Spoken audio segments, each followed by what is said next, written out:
The media is reporting that Mark Hamill is done with Lucasfilm. He is done with Star Wars. He is done with Luke Skywalker. He loves the character, but he has no plans to return. And the media, well, they're going to regurgitate that over and over in article after article. But they are not going to tell you what it means for Star Wars, what it means for reporting on Star Wars. And we're about to tell you the big picture. You are not going to want to miss this if you want to know what's coming for a franchise that is down and out and without their hero.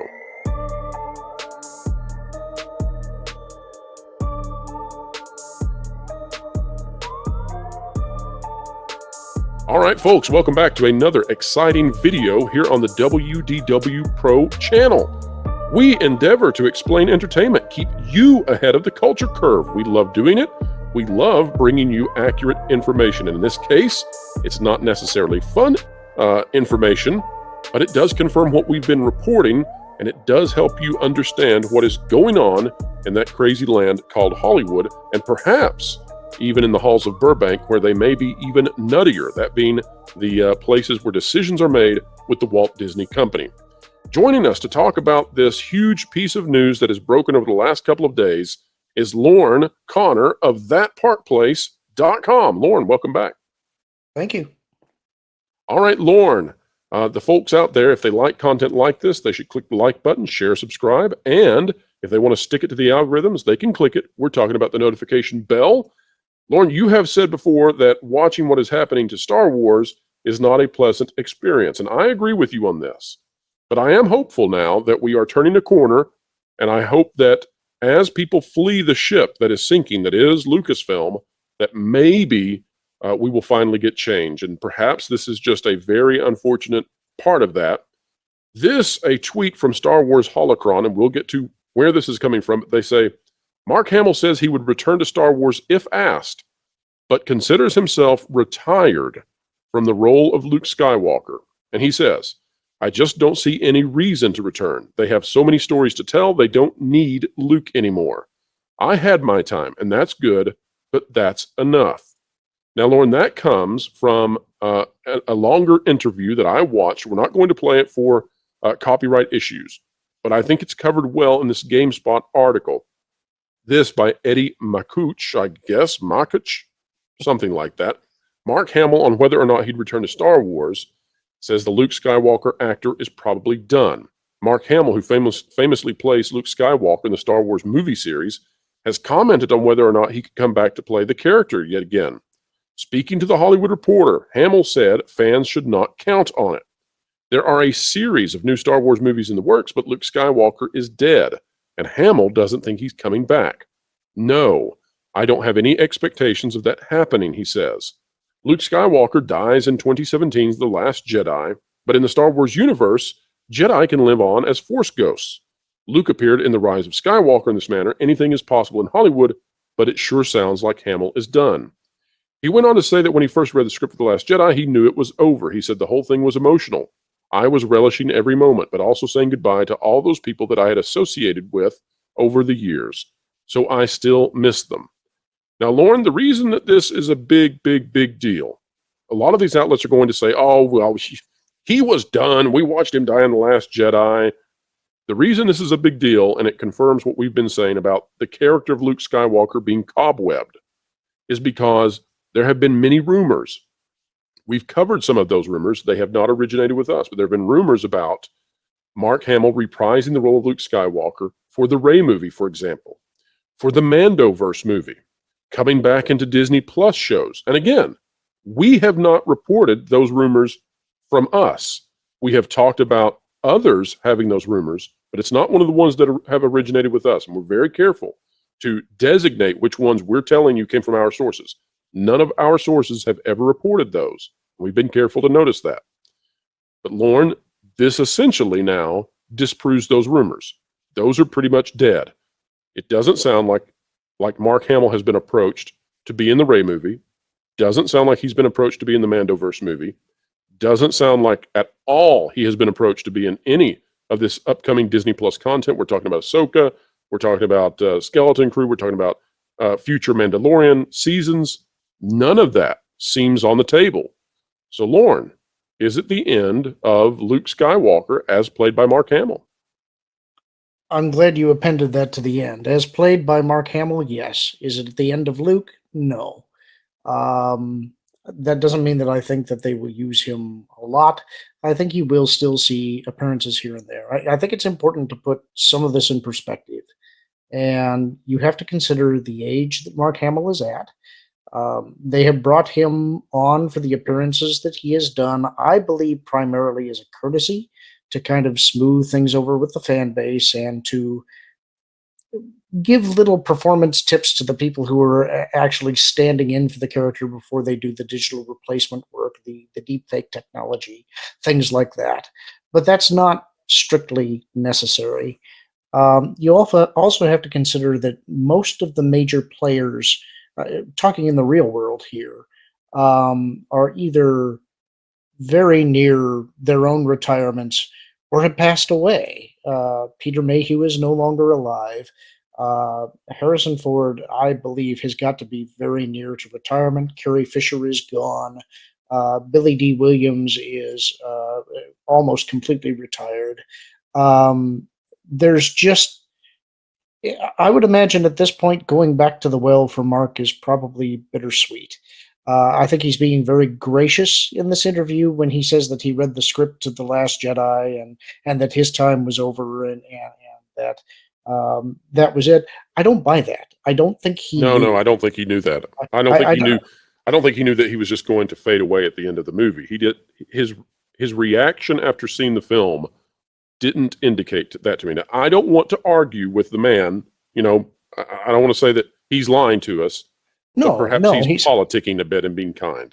he's being diplomatic. But there's another thing that I would probably mention here, and that is that there's a reason in storytelling that when you have spirits or ghosts, they are not major actors on the plot. They typically act as one of two things. They are either messengers that get across important plot points, or they're antagonists of some kind. They are entities that have unfinished business that is preventing them from moving on to the next phase of their lives.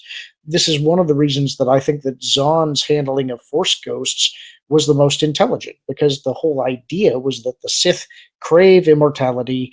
The Jedi accept the fact that they are going to be moving on into the Force. That does give them the ability to retain their identity for a short period of time. The way Zahn handled it was after 5 years, Ben comes to Luke and gives him his final message, and you need to have your characters continue to grow. If they keep leaning on these Force ghosts for knowledge and messages, suddenly the protagonist feels weak, and you can't rely on them for everything. I think this is one of the major issues that the sequel trilogy got very, very wrong. I think if they were going to try and retcon or do a soft reboot of some kind of the sequel trilogy, there was an opportunity there, especially when they showed in the Book of Boba Fett Luke building this new academy building. There was an opportunity there to spin off and do a Jedi Academy series. They've opted not to do that. They've decided they're going to go the Rey direction. As soon as they made that decision, I can totally understand why Mark would now say, okay, it's done. There's no reason for me to do this anymore. All right, so let's talk then, Lauren, because many of these outlets, they are going to just cover this straight.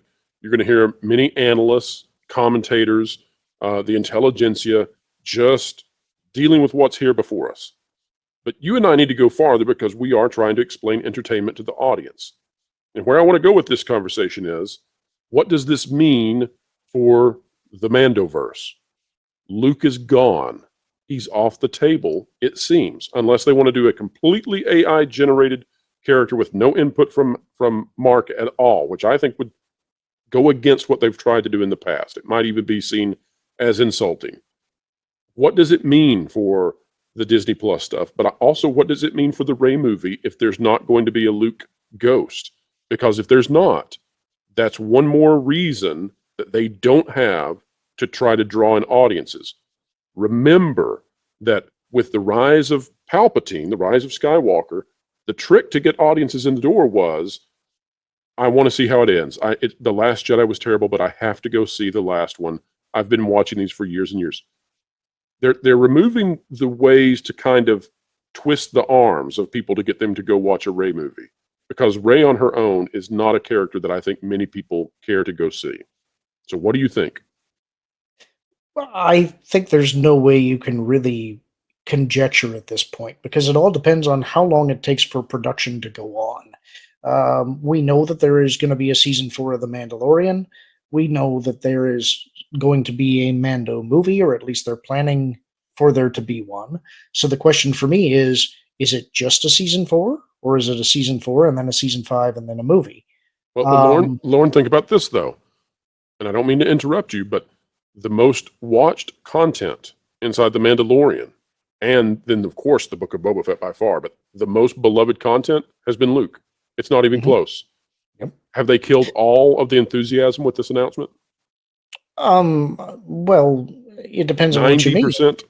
It depends on what you mean. I think the enthusiasm for The Mandalorian was already gone before this announcement. I think that Right. Try to suck air out of a deflated balloon, you say. Yeah, I mean, being serious, I think that I'm with you. season 3 of The Mandalorian, I think, was absolutely disastrous. So I don't know where you go with The Mandalorian from here on out. I don't know what other big story there is to tell because there's no more character development to be had. They had an opportunity to give both of these characters an arc, and they immediately pulled the plug on it. And now you're stuck with characters that do not advance. You are stuck in the adventure of a week format, and I don't think that's going to play for a long arc.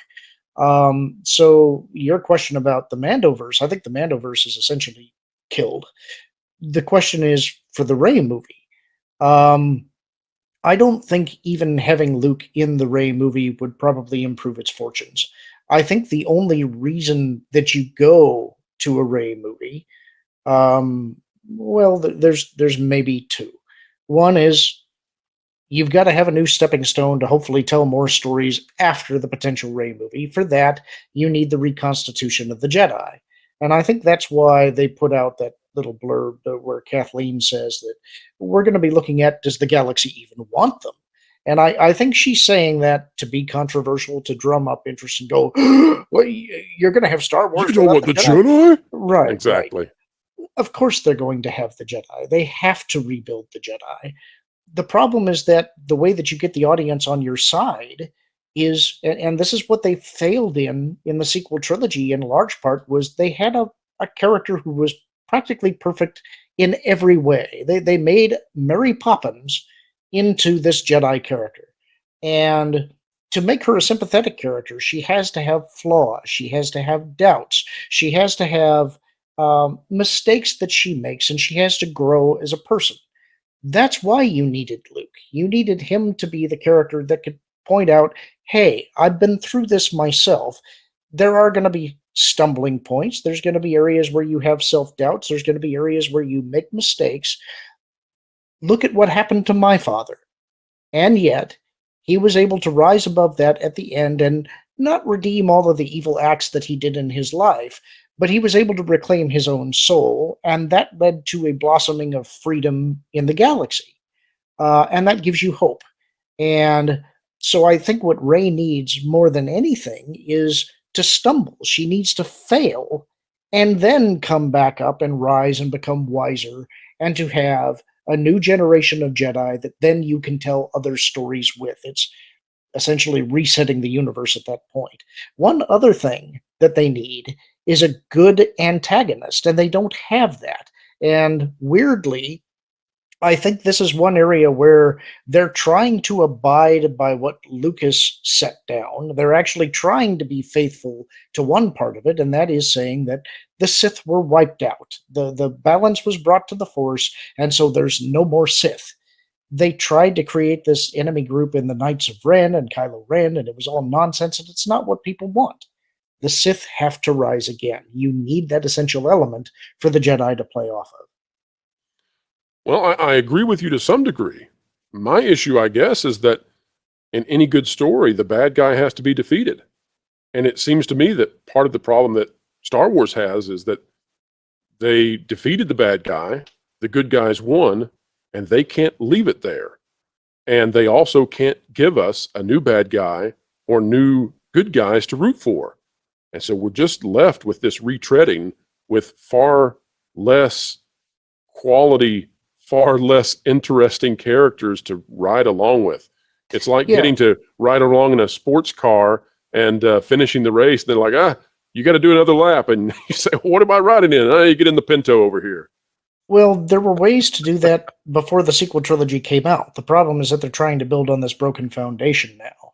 I think one of the most fundamental things that they got wrong was this idea that the Republic was completely incompetent and useless, and somehow the First Order rose again. Redoing the Empire did not make sense. No. Redoing the Sith can, but now you're stuck in this milquetoast area where it's like, okay, why are we still telling stories? It doesn't make sense to do a story in this period. Now, if you were going to do something in a far earlier period or a far later period where you're essentially in ancient history one way or the other, you can do stuff there because then you're not touching anything else. You're not bothering anybody's perception of what Star Wars is. It could be something different. But I don't want them going to the old Republic era because there is content there that people have that's beloved. So I would say that's so funny, Lord. Yeah. I don't want them to go to something popular, please. There's not much left of it. Honestly, this is going to be kind of an oddball thing. But what they could do is maybe the Legacy era, which was a Dark Horse Comics series that was quite a bit into the future by 100 years, I think it was, something like that. Not thousands of years, but far enough that things had changed quite considerably. You had, for instance, Imperial Knights, which is kind of an interesting concept. There are ways you can turn the existing concept on their head in that future where the Empire, there is a faction that is made up kind of a remnant of the Empire that is not fascist anymore. They had some holdings in a portion of the galaxy, and well, actually, there's a lot of stuff there that is fascist, not with the Empire specifically. There were different factions that had grown and matured, and they were different but familiar. I think you can do something like that. Can you do it now? Probably not with the sequel trilogy there. That's why building from this point is such a mistake. Well, Lorna, I've got one more big question for you. This is something that I've been pondering, and I haven't come to a good conclusion on it. Maybe you can help me navigate this. To do so, let's go to this article, which I think is just tremendously bad, but we're going to read it anyway, out of ScreenRant, where often tremendously bad articles arise. This by Louis Glazebrook. They don't need Luke Skywalker anymore. Mark Hamill really doesn't plan to return to Star Wars, and I'm interested in only the final 2 paragraphs. And I'm going to tell you the question I have. Paragraphs say, Hamill's question bring the question of whether Star Wars does need Hamill and Luke Skywalker into the fore, with the answer potentially being split among the fan base. Many would argue that the franchise needs to move away from the Skywalker saga now that the episodic films have finished. This certainly fits into Hamill's comments, with the actor rightly stating that there are many other stories to tell that do not involve Luke. However, the announcement of Rey's new Jedi Order movie at Star Wars Celebration 2023 certainly gives Luke Skywalker at least one more role in the franchise. After his doubt in the sequel trilogy about whether the Jedi should continue, having Force Ghost Luke aid Rey Skywalker in building a new Jedi Order that fixes both his and his ancestors' mistakes would be a fitting end for Luke as a character. While it could be argued that the franchise does not need Luke Skywalker, a few more stories could be told using the Jedi Master that would satisfyingly conclude the arc of one of Star Wars' most iconic characters. And Lauren, here's what I have been playing around with in my mind. If a company were to buy the Batman franchise, we know that brings with it Gotham, Robin, Nightwing, it brings with it Batgirl, it brings with it Alfred, etc., etc. We could keep going, right? Jim Gordon, we can keep going. But you're really buying Batman. And I have been thinking more and more about when Disney bought Star Wars, I get all of the stuff that comes with it. But were they really buying Obi-Wan, Luke, Han, Leia, 3PO, R2, and perhaps did they completely miss that? Did they completely misunderstand what the value was And so we're getting sort of these counterfeit worlds that look similar, sort of, but they lack the soul of the franchise. And is it a little bit like buying Batman and then saying, you know what? The fan base is split. Maybe we don't need more Batman. We need to get away from Batman. Stop telling Batman stories about Batman. What do you think, Lauren? Is it bigger? Boy, there's a lot to unpack there. Because speaking of Batman, there's been lots of different takes on Batman, and they have been wildly different. Adam West Batman is not Christian Bale Batman. Absolutely, you're right. So you can stretch things, you can tell things in a different way, and I guess this is where I'm going to have this terrible take that I'm probably going to get torn apart. Do you? Everyone be good to Lorne. Lorne is an encyclopedia of Star Wars. He is a standard bearer for us. Be good to Lorne. Okay, Lorne, go for it. Star Wars is more than the Skywalkers. It is more than Luke Skywalker, but that is the frame that Star Wars was built upon from the adventures of Luke Skywalker initially. I think it's a big galaxy. I think there's a lot that can be done with it. Where they failed was in the handoff. You want to do something like a next generation, a passing of the torch, and they didn't really do that. Instead, it was almost like you have these characters. Some of them became failures and were not worthy of respect anymore. One character, the most important one, I would say, Luke, is sort of trying to pass the torch and is told that his torch is no good and I don't want it anyway. So I'm going to go do my own thing. All right, throw it over my back. Yeah. Did they misunderstand it? No, they did exactly what they intended to do. This is a strike against individuality and heroic characters in favor of collectivism and a political message.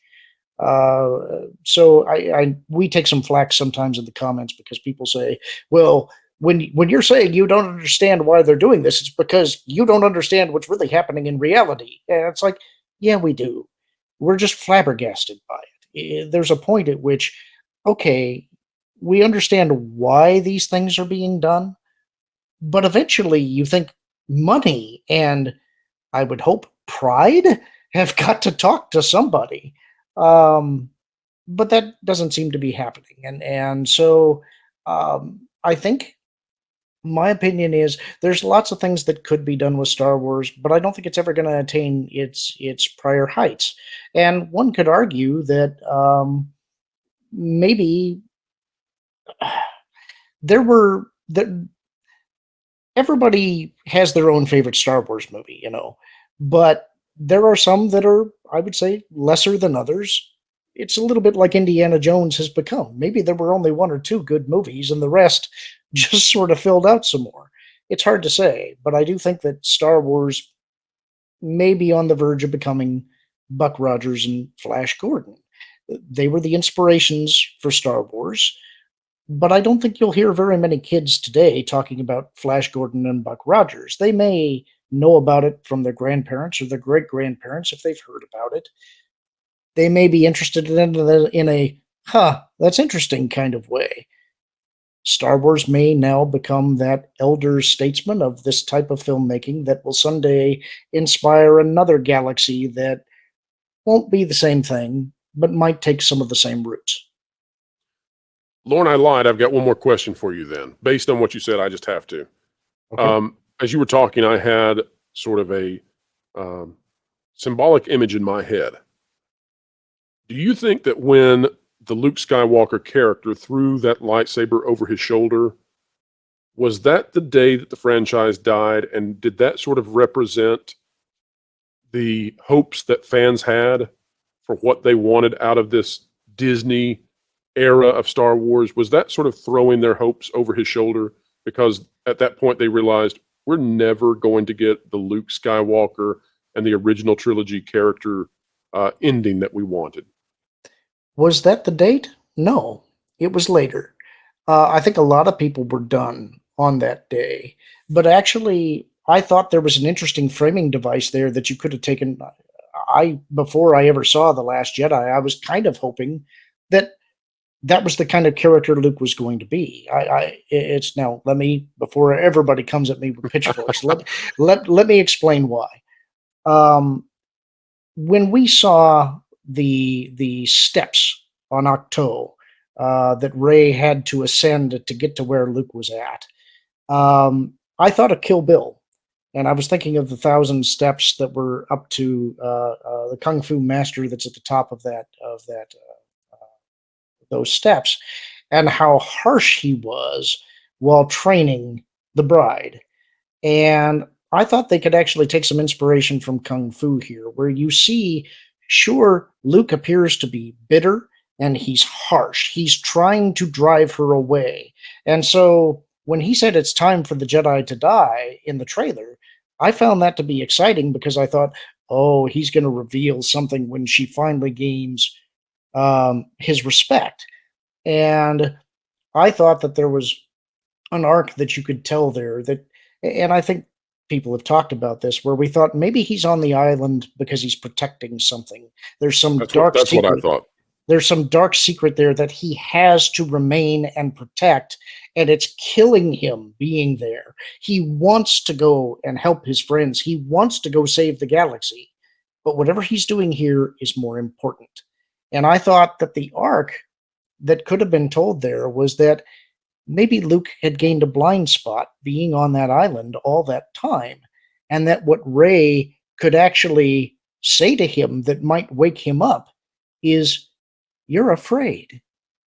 And that would click this light bulb in his head. It's like, oh my God, I've been sitting here thinking that I'm doing the right thing, and actually I've succumbed to fear, which is the thing that I am not supposed to do. And then you get the heroic Luke back, and now they're working together. And I thought, this is a master and student relationship that could flourish because they're learning from each other and they're bonding. That's not what we got, and that's why it failed. I think people still had, some people immediately checked out with The Last Jedi, but as you said, there were some people that hoped, that desperately wanted there to be some meaning behind this. I think it was extremely difficult for people to grasp that they made this up as they were going. They didn't have a plan. And I think that thought was unfathomable for a lot of people. So, Lauren, let me tell you this. So I have a friend who, his knowledge of Star Wars perhaps is not as good as yours, but his passion is every bit. He loved Star Wars. And I took him to see The Last Jedi. And when the film was over, he kind of looked at me and just went, huh. And he just kind of paused. There wasn't, he just went, huh. And he said, I think I'm going to have to think about this one. Mm-hmm. I don't know what I just watched.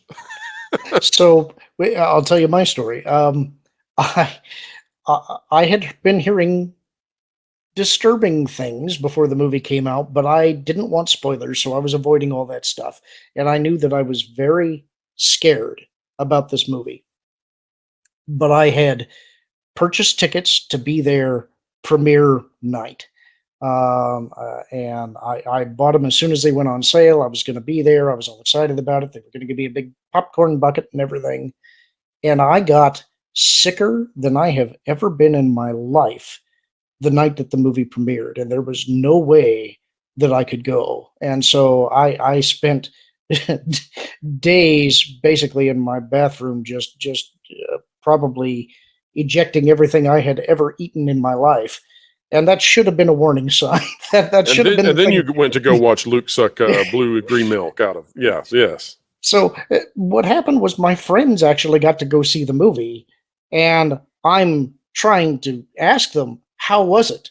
And their answers were all, nobody wanted to talk about it. They didn't want to. They said, well, it was interesting.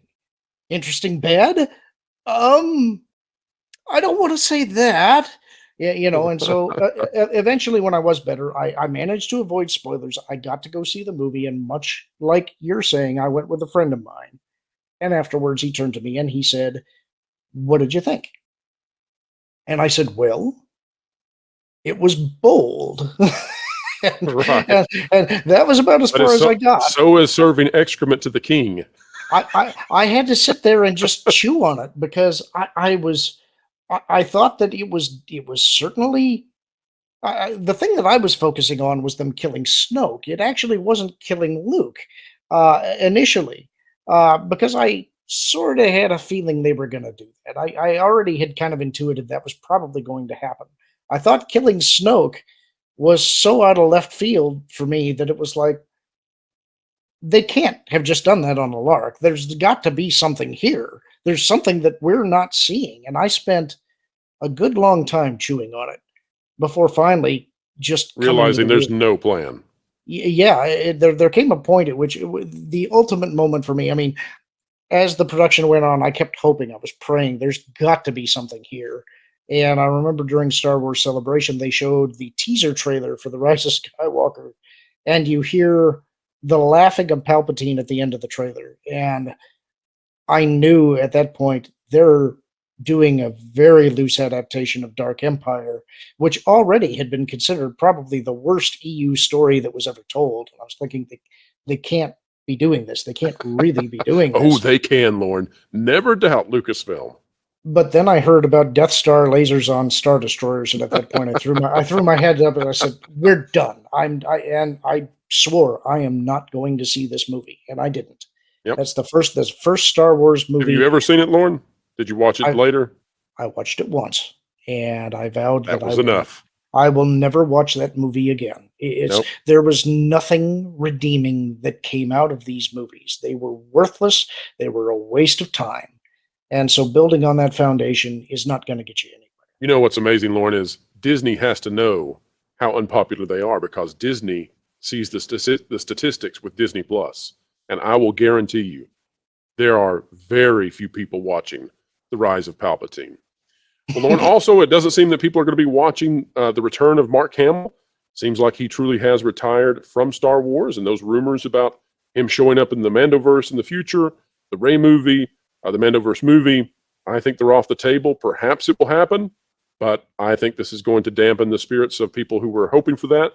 I also think that this leads even more credence to the idea that Kathleen Kennedy is gone. We never reported that. I have never reported that Kathleen Kennedy was leaving until a few weeks ago. We've got information from sources. Mike, Mexican Iron Man, has reported the same, and things are starting to move. We've seen the article in Fortune that, that doesn't happen very often, that you get a business article out there essentially calling for her to leave. Now you've got Mark Hamill saying he's retiring. I think this is an avalanche of stuff coming out. I think it's going to accelerate after Indiana Jones. We'll see how it goes. Lauren, where can people find you on this great, big, beautiful web out there? You can find me at that Park Place, and you can find me at Lauren Connor on Twitter and at Lauren Connor 9030 on YouTube. All right, Lauren, we truly, we hit the lottery when we found you. I'm so thankful that you are on the channel so much, and I'm glad each and every time that I see all of those wonderful comments. I hope people are nice to us this time. We were bold. We were bold. All right, folks, if you like content like this, consider clicking the like button, share, subscribe, and you can stick it to the algorithms when you click it. We're talking about the notification bell. Drop a comment down below, a nice one, we hope, but we'll take the negative ones too, because we believe in taking some criticism when it's due. And wherever you are, whatever you're doing, keep learning, keep growing, and keep having fun. Make sure to catch The Pro Show Thursdays 5 to 7 Eastern Time. Entertainment Explained, The Culture Curve Conquered, live with Pro and all his friends.